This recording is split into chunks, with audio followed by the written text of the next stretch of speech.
Does Doc Rivers have some type of blackmail over the entire NBA? Were we about to see video evidence of John Horst doing a hit and run or some other type of heinous shit? Please someone let me know. I will accept any explanation because anything makes more sense than that man having a job on a championship contender based on his own merit. Doc Rivers should still be collecting unemployment checks. But alas, he is not. So if you like this content, like and subscribe, and let's get into the video. What are the Bucks doing? On Thursday afternoon, last week or 2 weeks ago, I can't remember, the Bucks fired their then head coach, Adrian Griffin, and replaced him with Doc Rivers. Now, I know that may sound shocking to you. If all you do is look at the standings, the Bucks were sitting at second in the East with a 30-13 record at the time of Griffin's dismissal. If you watch the games, though, you can clearly see why the Bucks let him go.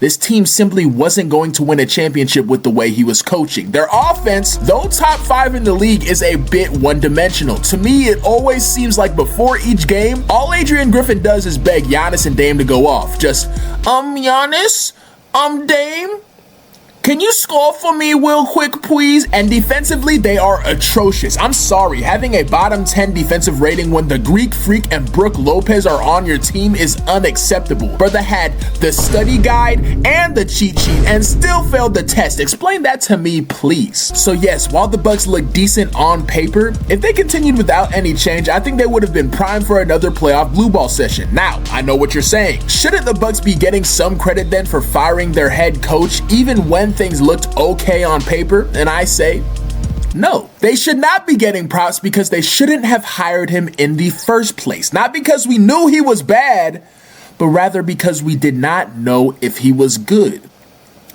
Contending teams should not be hiring rookie head coaches, especially when that contending roster is older, like the Bucks are. This isn't football. In football, you have to have a great head coach to win, and there aren't a lot of those just floating around in the league. So you have to take a risk on a rookie head coach in hopes that they are good enough to lead you to a Super Bowl. In football, you also have a little bit of evidence to support how good you think a rookie head coach can be because they probably showed some talent at coaching one side of the ball as an offensive or defensive coordinator. In basketball, it is a lot harder to tell how a rookie head coach will perform because the responsibilities of an assistant head coach are much less defined. And also, you don't need a great coach to win a title.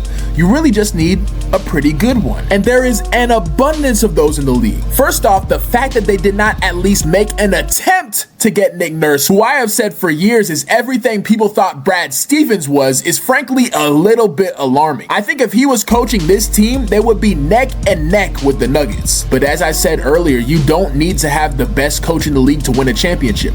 Frank Vogel, a good, not great, but playoff and championship proven head coach, would have been perfect for this team. But instead, they had to get someone with zero experience, thus leading to a one-dimensional offense and bottom 10 defense. So I'm not saying Adrian Griffin is bad or will not ever be good. I am saying that flatly, across the board, contending teams should not hire rookie head coaches simply due to inexperience, and it's hard to tell how good they will be.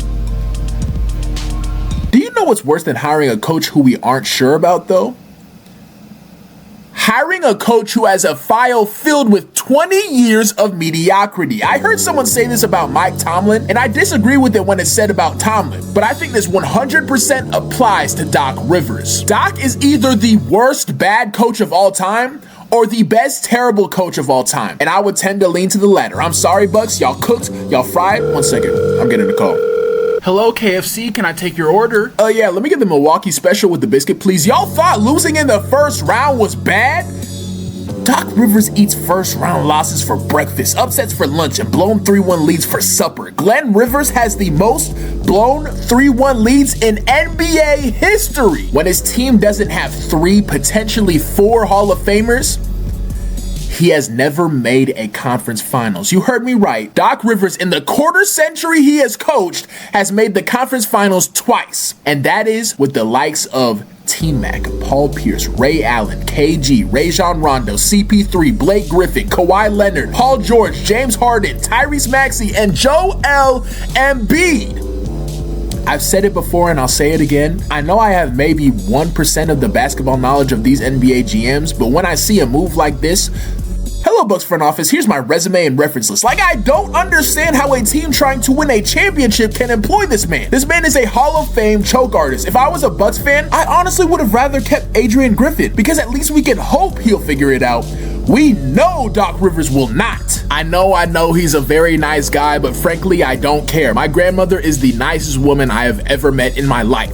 But if I'm running a franchise, she ain't cracking the top 10 million people I'd hire to lead us to a championship. And what makes it worse is you fired Mike Budenholzer because he was not good in the playoffs. He had a decent system, but he did not make enough adjustments, and he relied too heavily on his stars. So in his stead, you hired Doc Rivers, maybe the most, and they'll figure it out, coach of all time. Make it make sense, please, Jonathan.